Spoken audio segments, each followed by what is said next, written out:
Ever wish you could just understand what people are really thinking? See past all the noise and get to what they truly mean? Well, let's get right into it, because that's exactly what we're going to break down today. So let me just ask you this straight up. Do you feel like you really, truly understand the people in your life? I mean, we're around people constantly, right? But how often do you get that nagging feeling that you're just not getting the whole story? That there's this huge gap between the words they're saying and what's actually going on inside? Here's the good news. Understanding people, it's not some kind of magic power you're born with. It's a skill. Think of it this way. Every single person is a book with a unique story. And just like any language, you can learn to read it. Okay, so where do we start? The first layer is all about recognizing patterns. See, every one of us has a sort of behavioral blueprint, a pattern that's been built from all our past experiences and our deepest needs. If you can learn to spot these consistent patterns, you can start to see why people do what they do, and sometimes even what they're gonna do next. Think about it like this. Maybe you have a friend who gets super defensive over the tiniest piece of feedback. That's not random. That's a pattern. It could have started in their childhood. Maybe they were always being criticized, so now their brain is just hardwired to jump into defense mode. That past experience is literally pulling the strings today. And this is a perfect example of how those past experiences create totally opposite patterns. On one hand, you've got the risk taker. They probably learned early on that jumping on chances leads to good things. But on the other hand, the risk avoider, they likely took a chance once and it blew up in their face.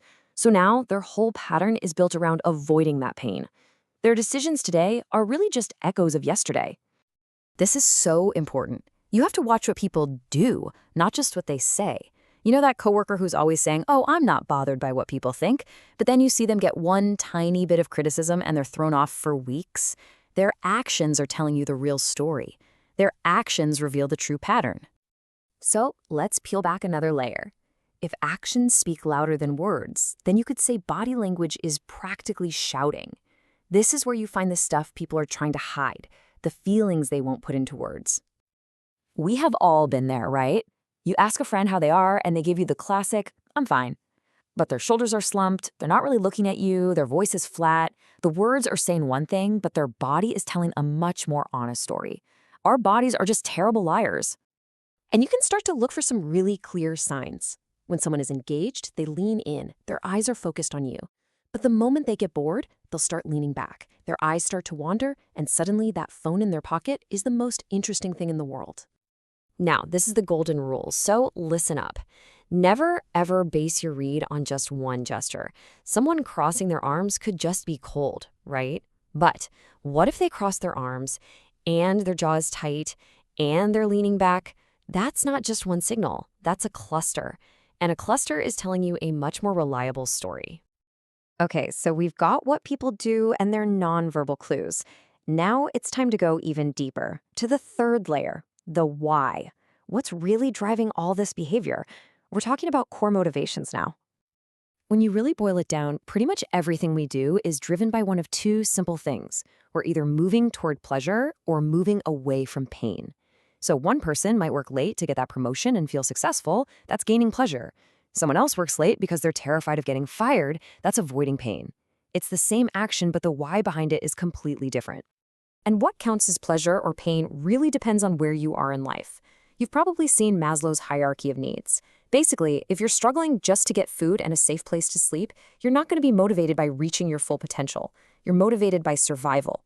But once those basic needs are met, you start climbing the ladder, and suddenly things like respect and recognition become the main drivers. Knowing where someone is on this ladder is a huge clue to what motivates them. And that brings us to the final, deepest layer of all. Sometimes the truth is just too painful for us to handle. It threatens our sense of self. And when that happens, our minds have these incredibly clever, totally subconscious tricks to protect us. These are the ego's defense mechanisms. The wildest part is, we don't even know we're doing it.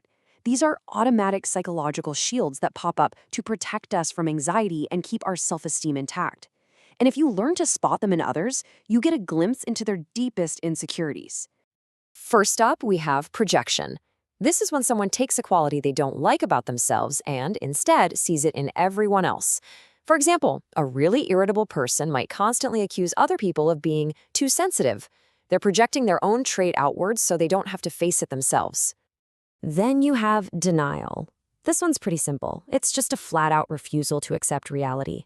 The person who's drowning in debt but keeps cheerfully saying, "Oh, everything's totally fine. I've got it handled." They're in denial. The truth is too painful, so their mind just blocks it. Oh yeah, and we have all seen rationalization. This is the art of coming up with a perfectly logical sounding excuse for something that went wrong. You bomb an exam, instead of admitting you didn't study enough, you just say, well, that subject was a total waste of time anyway. It's a clever way to protect your ego from the sting of failure. And finally, a really common one, displacement. Imagine your boss chews you out at work. You can't yell back, obviously, so you go home and you snap at your family for something totally minor.